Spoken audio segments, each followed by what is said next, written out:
divided my project over the economic and environmental benefits of locally produced foods in the United States.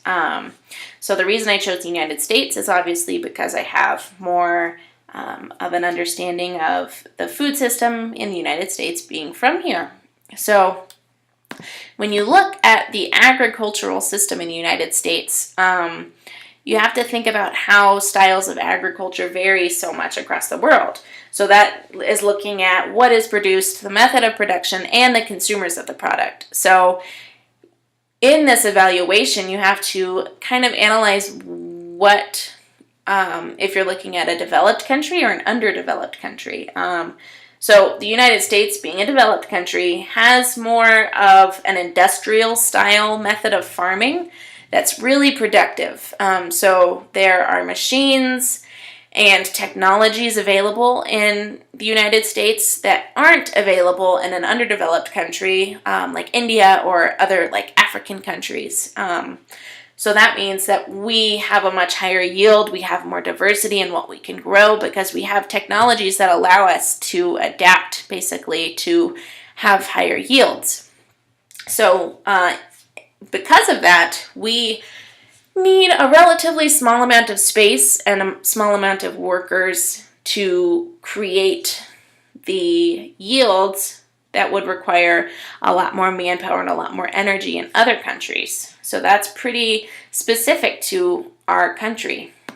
So when you look at the focus of our agricultural system, you look at basically everything that agriculture involves. So livestock, seafood, fruits, vegetables, grains. And when you look at U.S. specifically, our agriculture consists most heavily of mixed crop and livestock farms and livestock ranching. So farms that have corn and cattle, and then obviously cattle ranches and things like that. So while those are the most prominent in the U.S., we also have dairy farms, grain, Mediterranean and commercial gardening agricultural systems. And Mediterranean just kind of relate to the climate, a Mediterranean style climate, and commercial gardening just explains, it's a term used for products that are sold kind of off the farm. So then when we look at how much food is created, we don't really have the population to consume all of that. And while some of it does go to our livestock, like our corn and our wheat, the U.S. also exports lots of its products to other countries to retain more of a financial benefit. So when you kind of assess the export-import of food, there are lots of reasons a country would import their food. If they don't have a great climate for farming, or if they're not financially capable of creating more efficient farming methods, so that their food is cheaper to import than it is to grow, that'd be a reason for them to import food from the United States. So when you look more at the transport internationally and nationally, it's kind of, you really have to evaluate the different methods and things like that. So even though we have lots of foods, we still have to move things around a lot, even from state to state. So this transport and the relocation of resources is a negative impact on the environment and the economic status of the producer's community. So therefore, buying locally produced foods provides environmental and economic benefits on both a small and a large scale. And we'll go more into that right now. But first, it's important to determine what local actually means. So because this movement has been around for a little bit, there are lots of different definitions floating around as far as the term local and what that means. I've seen definitions that focus on foods grown within a certain county or a certain state or within a certain distance of miles, like 50-mile radius or 100-mile radius. But ultimately, the intention is just to ensure minimal distance between the producer and consumer, so it's up to an individual discretion. So each person can kind of do their research and find out what works best for them. So when you look at the dynamics of local economies as far as local food is concerned, the movement originally kind of gained traction as a feel-good method of spending. So it felt nicer to give your money to your neighbor for a product than it felt to give it to a chain company. So while that's a good thing and a good reason to do this, it goes beyond that, which may not have been realized initially. So when you look at the economic perspective, the local movement produces jobs, so like different production aspects,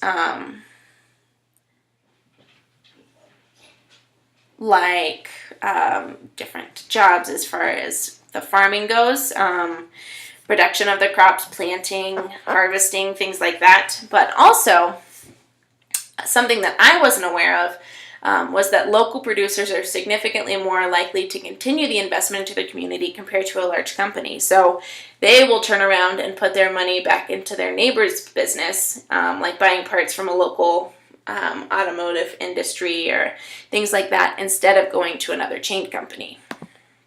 And something that I found in my research was the Andersonville study. It was conducted in Chicago, and it examined local businesses in the Andersonville Commercial District against chain businesses.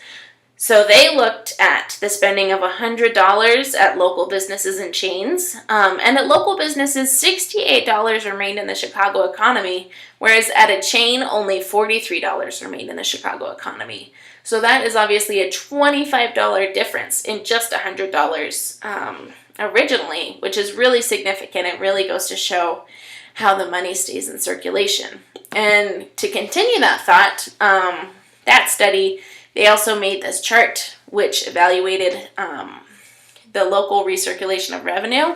And if you look on the left, national chains only recirculated 13.6% of the revenue, whereas independent companies recirculated 46.9% of their revenue.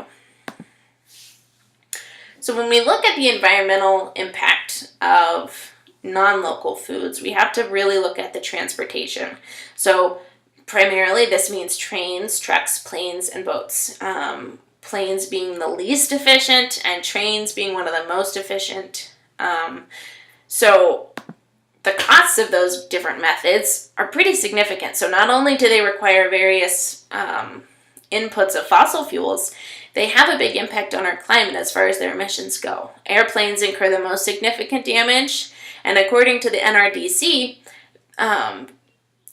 the import of fruits, nuts, and vegetables in 2005 into California by airplane released more than 70,000 tons of CO2, which is equivalent to more than 12,000 cars on the road. Obviously, a really significant cost that could have been mitigated by sourcing those products locally.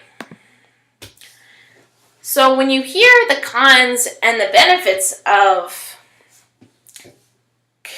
having a local food system, you have to really look at why developed countries are still importing. So the NRDC specifically looked at California in their study, and they found that despite being one of the biggest exporters, they're also a large importer of foods in California. And that's kind of due to the demand for goods regardless of season or availability, and also for the competition of goods directly with locally grown produce. So California almonds are directly competing with cheaper goods from outside the country. So that's another reason that goods are being exported, because they can make a financial benefit in comparison to the California products. So I kind of came up with I had the question, why isn't everything local, after doing this project? And so when I looked into the whole mess of the benefits and the cons of buying locally, I found that buying from chain companies does streamline the process from producer to consumer, and foods are grown in areas most suited to their conditions. So rice isn't being grown in areas where it would be unsuited and not very profitable. And it also allows for alterations in supply given drought or other negative conditions. But despite these things, I think ultimately it's very important that foods are sourced locally when possible for the environmental and economic benefits that can be applied. So it will reduce our emissions, it will add money to the community and keep it circulating in the community. And then here is the bibliography. Thanks.